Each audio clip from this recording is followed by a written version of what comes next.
காலத்தில் உணவும் நாணயமும் தடை செய்யப்படும் என்று நபிகள் நாயகம் அவர்கள் கூறிய போது அந்த தடையை ஏற்படுத்துவோர் யார் என்று நாங்கள் வினவினோம். அதற்கு அவர்கள் அந்நிய மொழி பேசுவோர் என்று சொன்னாங்க. ஒரு காலம் வரும், ஈராக் மக்களுக்கு சாப்பாடுக்கு தடை விதிக்கப்படும், அந்த நாட்டின் நாணயத்தை பயன்படுத்த தடை விதிக்கப்படும். அதை நாங்கள் இன்னைக்கு கண்முன்னுக்கு பார்க்கிறோம். அதே போன்ற சூழல் சொல்றாங்க, ஷாம் மக்கள் மீதும் எதிர்காலத்தில் உணவும் நாணயமும் தடை செய்யப்படும், அந்த தடையை ஏற்படுத்துவோர் யார் என்று கேட்டபோது ரோம் நாட்டவர்கள் என்று சூழல் சொல்றாங்க. அப்ப சிரியா இன்னைக்கு அந்த சிரியாவுடையும் உணவு தடை பொருளாதார தடை ஏற்படுத்தப்படும், அங்கும் நாணயம் பயன்படுத்த முடியாத சூழ்நிலை உருவாகும். அதை ஏற்படுத்துறது யார் என்றா ரோமர்கள். ரோமர்கள் யாரு? கிறிஸ்தவர்கள். அப்ப சிரியாவுக்குள்ள கிறிஸ்தவ சமுதாயத்தின் ஆதிக்கம் வலுப்பெறும். ஆதிக்கம் வலுப்பெறும் என்றால் இன்னைக்கு யாரு உள்ளுக்கு நுழைஞ்சிருக்கிறான்? Russia communism நுழைந்திருக்கிறது. கம்யூனிசத்துக்கு எதிராக முதலாளித்துவ அமெரிக்க தலைமையிலான நேச நாடுகள் அணிவகுத்து நிற்கும். அந்த கிறிஸ்தவமும் கம்யூனிசம் மோதும். அப்படியான ஒரு சூழ்நிலை உருவாகும் என்பதைத்தான் இந்த ஹதீஸ்கள் சூசகமாக சொல்வதை பார்க்கிறோம். அல்லாஹ்வுடைய தூதர் முன்னறிப்பு செய்கிறாங்க. புகாரில் வரக்கூடிய செய்தி, இரண்டு மகத்தான சக்திகளுக்கிடையே யுத்தம் நடக்கும் வரைக்கும் யுக முடிவு நாள் ஏற்படாது. அவர்களுக்கிடையே மகத்தான யுத்தம் நடக்கும். இருவரும் ஒரே வாதத்தை எடுத்து வைப்பாங்க. உலகம் அழிய முன்னாடி உலகத்துல பெரிய ரெண்டு கோஷ்டி மோதிக்கொள்ளுமாம். ரெண்டு பேரும் ஒரே கொள்கையை தான் சொல்லுவானாம். அது என்ன சொல்லுது? இன்னைக்கு ரஷ்யா ஏன் சிரியாவுக்குள்ள வாரான்? பயங்கரவாதத்தை ஒழிக்க வேண்டும் என்று வாரான். அமெரிக்கா ஏன் மூக்க நுழைக்கிறான்? அதே பயங்கரவாதத்தை நாங்களும் ஒழிக்க போறோம். அப்ப ரெண்டு பேரும் வைக்கக்கூடிய வாதம், தீவிரவாதத்தை ஒழிப்போம், ஐஎஸ்ஐஎஸ்ஐ இல்லாமலாக்குவோம், இஸ்லாமிய பயங்கரவாதத்தை அழிப்போம். ஒரே வாதத்தை வைத்து வருகிறான். இரண்டும் இரண்டு அணியில் அணிவகுத்து நிற்கிறாங்களா இல்லையா? அப்ப இந்த இரண்டு அணியும் மோதி வெடிச்சு சிதறுகின்ற ஒரு பயங்கர யுத்தம் ஏற்பட இந்த ஹதீஸின் அடிப்படையில் வாய்ப்புகள் உண்டு. அதே மாதிரி ரசூலுல்லாஹ்வுடைய முன்னறிப்பு, இதெல்லாம் அவசரம் சொல்ல 5 நிமிஷத்துக்குள்ள முடிச்சுக்கொள்றேன். ரசூலுல்லாஹ்வுடைய ஒரு முன்னறிப்பு தான், உலகத்தில் உள்ள பல்வேறுபட்ட நாடுகள் ஒன்றிணைந்து முஸ்லிம் சமுதாயத்தை தாக்குவார்கள். யுக முடிவு நாள் மறுமை நாள் வருவதற்கு முன்னாடி 6 விஷயங்கள் நடந்தே தீரும். அதுல ஒண்ணு என்ன? எனது மரணம். 2 பைத்துல் முகத்தஸ் வெற்றி, கொத்து கொத்தாக மரணம். 100 தங்க காசுகள் ஒருவருக்கு கொடுக்கப்பட்டாலும் அது திருப்தி அடையாத அளவுக்கு செல்வ செழிப்பு, அரபுகளின் வீடுகளுக்குள் முழுவதையும் ஆட்சி படைக்கும் குழப்பங்கள். இந்த 5ஐயும் சொல்லிட்டு 6வது பாருங்க, மஞ்சள் நிறத்தவர்கள், அதாவது வெள்ளைக்காரன். வெள்ளையர்களுக்கும் உங்களுக்கும் இடையில் நடக்கக்கூடிய யுத்தம். அவர்கள் 80 அணிகளாக உங்களை நோக்கி வருவார்கள்.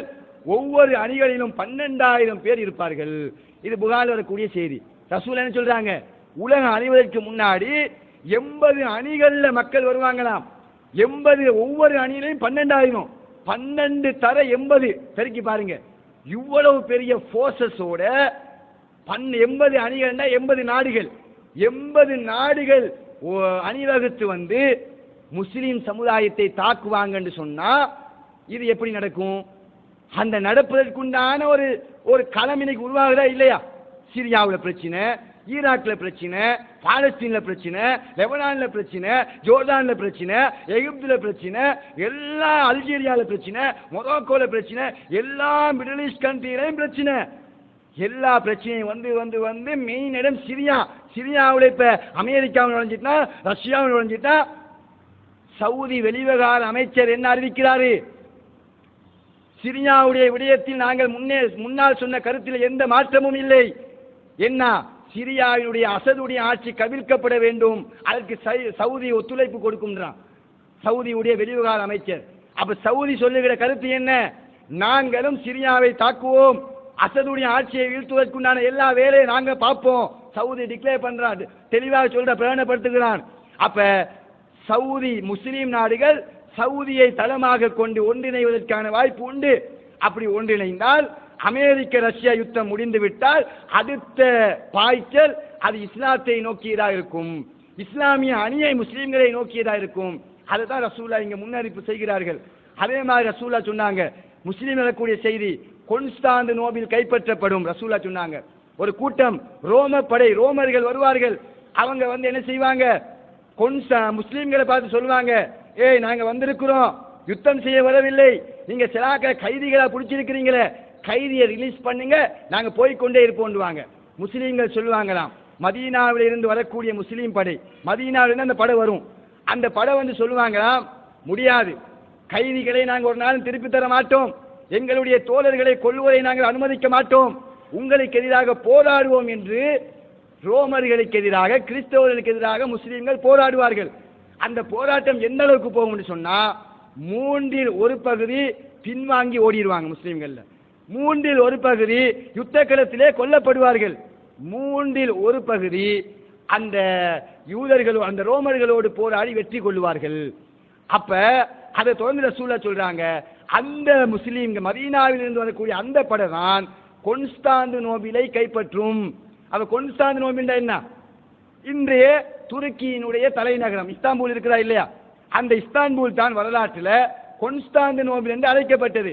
அப்ப துருக்கிய ரோமர்கள்ட்ட இருந்து முஸ்லீம்கள் கைப்பற்றுவாங்கன்னு சொன்னா, துருக்கி ரோமர்களிடம் வீழும், ரோமர்களிடம் தோற்கும், கிறிஸ்தவர்கள் துருக்கியை வெற்றி கொள்வார்கள்.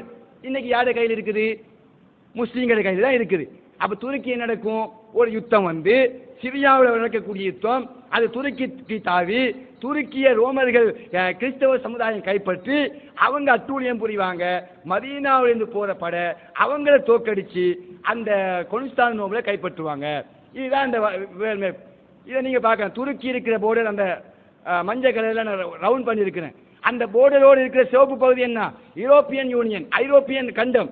அப்ப ஐரோப்பிய நாடு கிறிஸ்தவ சமுதாயம் துருக்கிக்கு மிக நெருக்கமா இருக்கிறாங்க. எனவே இந்த போராட்டமும் ரசூலுல்லாஹ் முன்னறிப்பு செய்து விட்டார்கள். இதுவும் மிக கிட்டிய காலத்தில் நடக்க இருப்பதை யூகிக்கலாம்.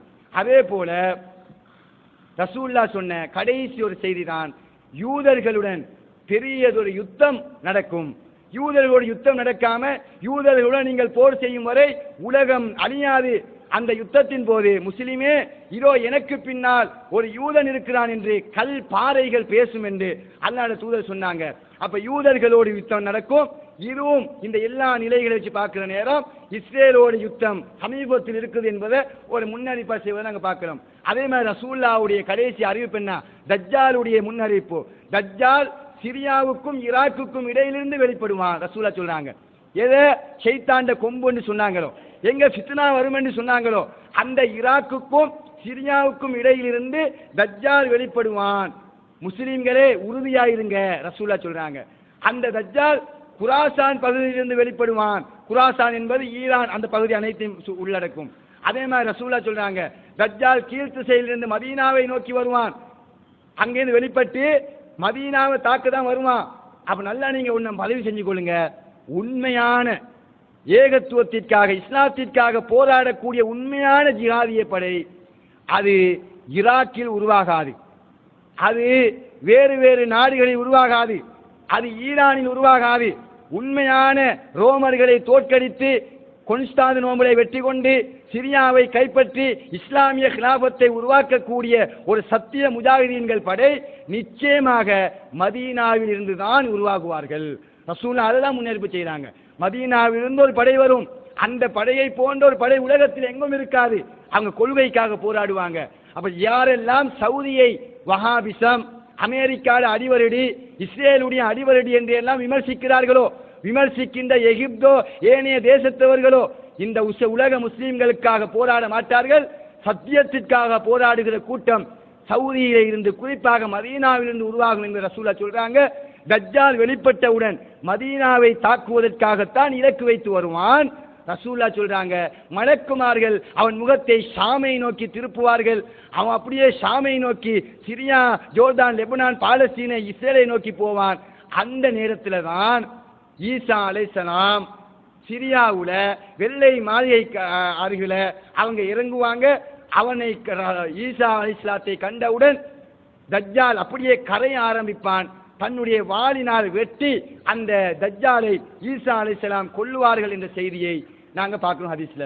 அப்ப இந்த செய்தி முன்னறிப்பெல்லாம் வச்சு நீங்க பார்க்கிற நேரம் அடிப்படையா மனசை வச்சுக்கொள்ளுங்க. இன்றைய மத்திய கிழக்கு நாடுகளா இருக்கலாம், அரபு தேசங்களா இருக்கலாம், அங்க நடக்கக்கூடிய இப்ப சிச்சுவேஷன் இருக்கிற கல நிலவரம், இந்த பிரச்சனை, ஈராக் சிரியா பிரச்சனை, ஈரான் பிரச்சனை, ஷியா பிரச்சனை, இந்த எல்லாமே ரசூலுல்லாஹ் செய்த முன்னறிப்புடைய வெளிப்பாடு தான்.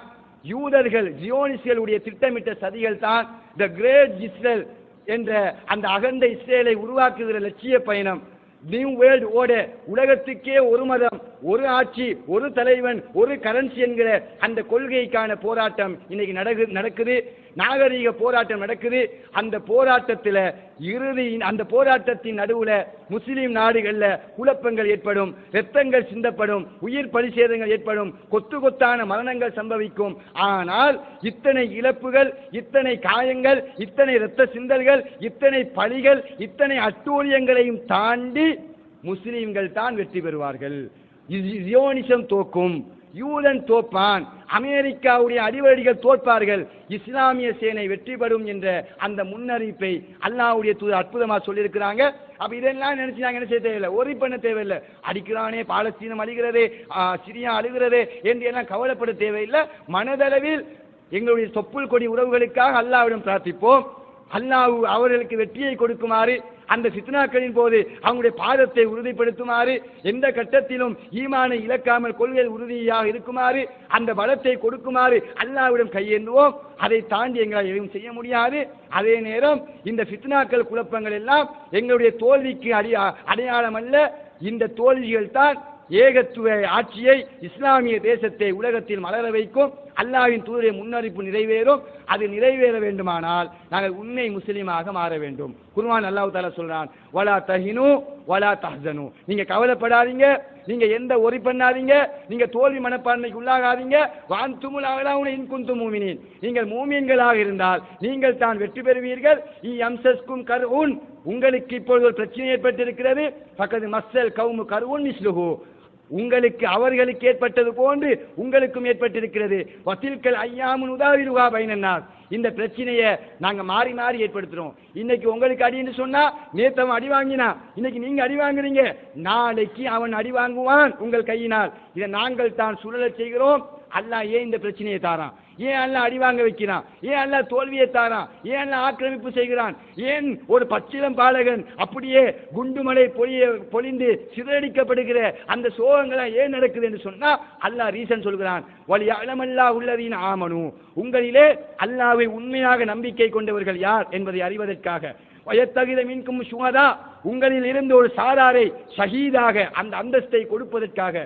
வல்லாஹு யுஹிப்புல் ஆலிமீன், அநியாயக்காரனுக்கு அல்லாஹ் விரும்ப மாட்டான். வல் யுமஹிசுல்லாஹு அல்லதீன ஆமனு, நம்பிக்கை கொண்டவர்களை தூய்மையாக்க அல்லாஹ் விரும்புகிறான். வயம்ஹகல் காஃபிரீன், காஃபிர்களை அழிப்பதற்கு அல்லாஹ் விரும்புகிறான் என்று சொல்லிவிட்டு யஅலமில்லாஹு அல்லதீன ஜாஹது மின்கும், உங்களில் யார் உண்மையிலே போராடுகிறார்கள், வயஅலம சாபிரீன், உங்களில் யார் பொறுமையாளர்களாக இருக்கிறார்கள் என்பதை அறிவதற்காகத்தான் இந்த பாதிப்பு, இந்த யுத்தம், இந்த கோரம் எல்லாம் என்று அல்லாஹ்வுடைய வேதம் சொல்லுது. எனவே ஈமானோடு இருப்போம், கொள்கையை இழக்காமல் இருப்போம், என்ன பிரச்சனை வந்தாலும் தளர்ந்து போகாமல் இருப்போம், அல்லாஹ்விடம் கையேந்துவோம். இறுதி மூச்சு வரைக்கும் தஜ்ஜால் எழுப்புகிற காலத்தில் கூட சத்திய கொள்கையை நிலைத்திருக்கிற அந்த பிரார்த்தனை செய்வோம். இறுதி வெற்றி முஸ்லிம்களுக்கு என்ற அந்த விடயத்தில் நம்பிக்கை இழக்காமல் இருப்போம். அல்லாஹு தஆலா நல்ல விளைவுகளை ஏற்படுத்த போதுமானவன். வாஹிர் தஅவானா அல்ஹம்துலில்லாஹி ரப்பில் ஆலமீன். வஸ்ஸலாமு அலைக்கும் வரஹ்மத்துல்லாஹி வபரகாத்துஹு.